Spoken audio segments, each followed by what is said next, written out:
Hello everyone, I am William and welcome back to Minecraft. Now before we get too far deep into this episode, there is something I'd like to fix from the last episode. In case you missed it, last time we made this cave spider grinder as a form of emerald farm. Generally it worked pretty well, but there were a couple problems. First, there used to be snow here, but there was a bit of an incident. More concerningly, I could keep hearing cave spiders, but they weren't showing up on the slaughter platform, so clearly they were getting stuck somewhere. I did some testing off camera, and I noticed that a lot of spiders were getting clogged up here, and I figure that's because they're climbing the wall, and after this point the water's no longer pushing them since they're only a half block tall. So I think what we should do is just cut this short, and then place a wall here, and then slay them here rather than all the way over there. I think it's just we want to have the last block with the spiders be one block outside of the spawner's range, which would mean that the killing platform or the slaughter platform should be behind this wall. Actually, before we start, I think I'll need to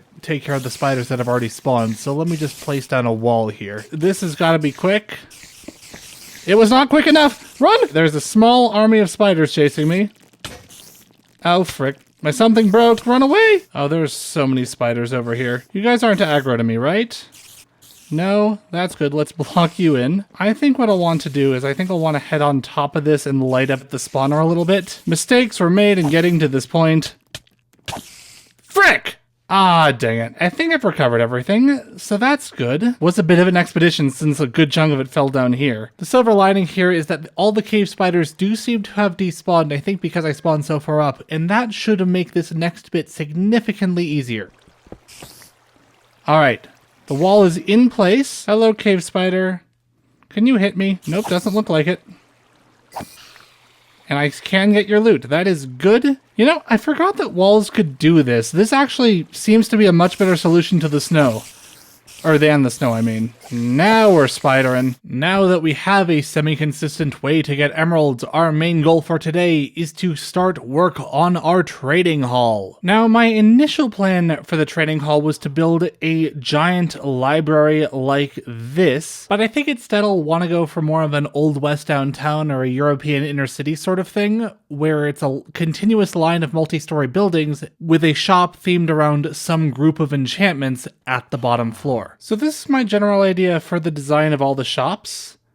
Basically, you'd have the shop on the lower level, and this would of course be themed to whatever shop we're making. And then the residences will be on the upper level, and this wall would be a shared wall with the shop next door. And then every so often we'd have one of these so you can access the upper level and get to the bedrooms. Now I think the shops we should focus on first are the masonry and the butchers. The masonry because it'll have enchantments themed around mining, which will be helpful for the underground village, plus the mason villager himself will be a good source for emeralds later, and the butchers because that'll have enchantments based around combat, which will be helpful for the spider grinder. So let's just start with the outline of these. Oh frick, that's the way out. This is looking to be a bit more complicated than I initially thought. How is that floating? I definitely mined this block. This is why we want to have enchantments. We're going to be extending the village out a little bit, it seems. 5, 6. That scared me. Also, it's clearly an Enderman placed a block down there. That's fun. This area over here is where I want to have the masonry shop. And I think that area over there is where we'll have the butcher shop. And I've outlined it here in dirt with the proportions that I made in my testing world. The heck is that noise? Jesus criminy! A zombie must have gotten in and killed one of the villagers. Oh yeah, he killed one of my librarians. That's unfortunate. How did a zombie even get in here? That's what I want to know. Unless it was a baby zombie, in which case, whoops, better start plugging these holes. It also occurs to me I've gotten my proportions slightly wrong because, I didn't leave any space for the staircases. Whoops. Oh wait, no. Oh, crap, I didn't realize you could get out. Please take this staircase so you can get back in, please. Thank you. So since this is all over the cave floor, I think I'll just fill this all in with cobble for now. Make sure to fill all this in so that nothing spawns underneath. Tear down this and replace it with cobble. So I'm using dirt for the outline, and dirt's apparently in very short supply right now. Everything's fine. Just a calm, relaxing mining session. Getting efficiency cannot come soon enough. Nearly broke the second rule of Minecraft there. Don't dig straight up, and that's exactly why you shouldn't do that. That's all good. Now let's go start fencing them in. Pro tip, if you have an item in your inventory and you press the pick block button, which I think defaults to middle click, I've set to P because I'm on the trackpad, that will automatically move that block into your selected hand. Let's just make sure that the villagers can't get out. Time to start tearing down the interior walls. You are now free to enter this section of the village. And just like that, the village has been expanded. Now let's get started on completing the building frames, and then let's work on decorating them. I seem to have trapped the iron golem in here. Let's try to let this guy out. Did you get out of here, please? Oh, you can't. Okay.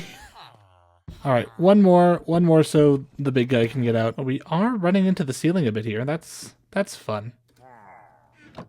Hello? Oh, hi. I seem to have found some pillagers next to my house. You know, since the tricky trials, this actually might be a good thing. Previously, I was worried that bad omen would affect my real village, but now that it's an ominous bottle rather than an actual status effect that's permanent, now it's actually probably good that we have this. There we go. All their arrows are pressing down my pressure plate so that door won't close. That's fun. Just gonna light up the outside perimeter here because that seems safe. Just finishing up the roof on the first shop. And there we go. Barring some glass and interiors, that is the shell of the first building. Now just to do the same thing over there. There's something kind of relaxing about doing this. Of course, the real fun starts when you run out of blocks. Then you have to go all the way back. I seem to have built this directly into the spider spawner.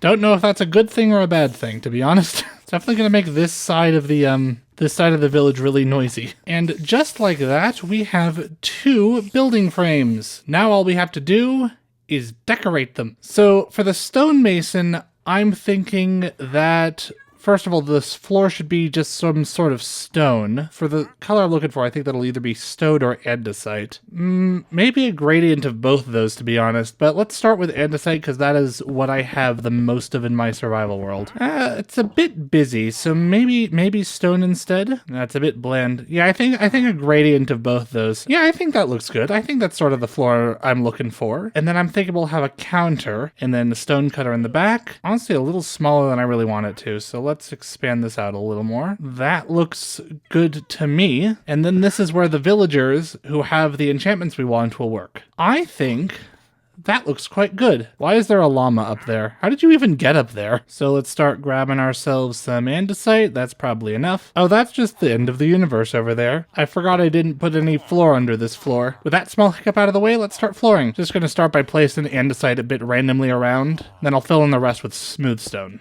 Or normal stone, I suppose. Yeah, the trouble with building with smooth stone is that I don't have silk touch, so I can't mine it. So this is all the smooth stone I have with me.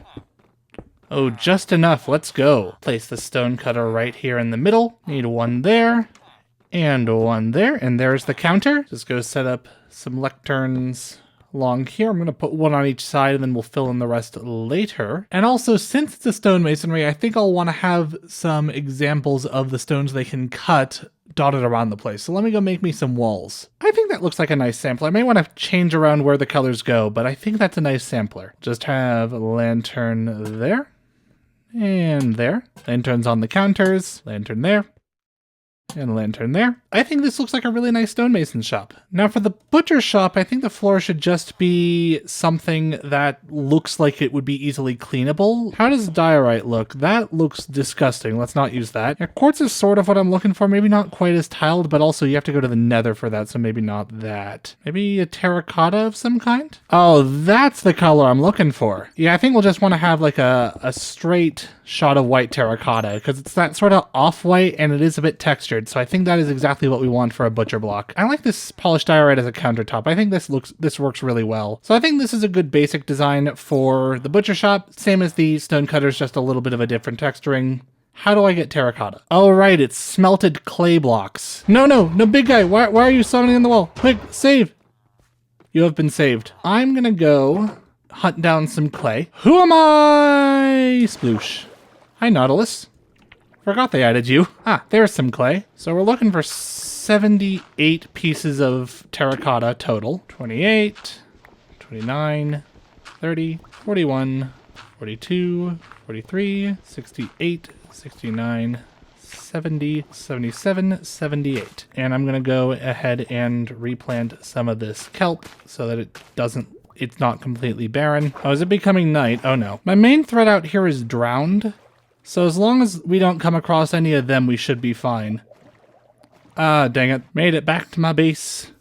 I can only remember where I put the entrance. There it is. And I will need to smelt all this clay into terracotta. So that'll do its thing, and it'll take a while though. And we do need some bone meal to turn them all white. I'm curious, if I go to blast furnace, that is quite the expensive recipe. Is terracotta smelted faster in a blast furnace, yes or no? No, it is not. That is good to know. While we're waiting for the terracotta to be smelted, let's go ahead and decorate the rest of the butcher shop. Let's plonk the smoker dead in the middle. Boop. And I'm just gonna go and grab myself. I put away all my diorite. Let me go back up. Let me grab some redstone dust for blood on the floor, since it wouldn't be a butcher shop without blood on the floor. Oh, well, that's helpful. Apparently to stain terracotta, you have to surround the thing in terracotta and then stain it. I thought that it was 1 dye per terracotta. No, it's 1 dye per 8 terracotta. And place in the countertop around the smoker. Now let's go place down some lanterns to keep this place lit up, because torches are not as in vogue. And I almost forgot, I need to do the entirety of the dormitory section. I nearly forgot about that. Plonk down some lanterns in here, some lanterns over here as well. Lantern dead in the middle of everything. Place a lantern up on there, and a lantern there. Place in lanterns to keep things lit up because it looks a lot nicer than torches, and I've run out of lanterns. I think I'll actually want to put these lanterns on chains since they are very high up, so I think I'll want to put 1 or 2 chains down. Let me get some more iron for that, and the terracotta should be done by now. Yeah, terracotta's done. Let's go. So let's go ahead and start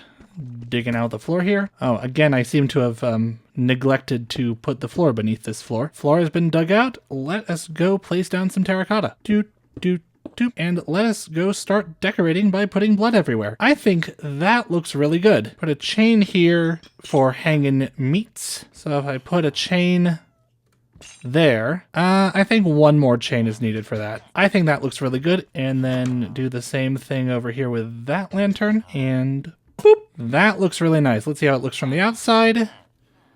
Beautiful. Now I just need to grab some doors and plonk down some beds. So let's give you a back door and a front door. Then let's go up here, and I think up here I'll want them to be dormitories. Meanwhile, the spider farm is nearby and it's going mad. So if you're coming home from work, you'd come up the stairs, open your door, and then you'd have your dormitory. Plonk down chests at the foot of where the beds will be. There are some villagers who are merged inside each other. Go put a gray bed there, and a gray bed there. Beautiful. Final 2 lanterns go there and there. And that should be our downtown buildings complete, ignoring the glass. Now it's time for everyone's favorite part of doing one of these.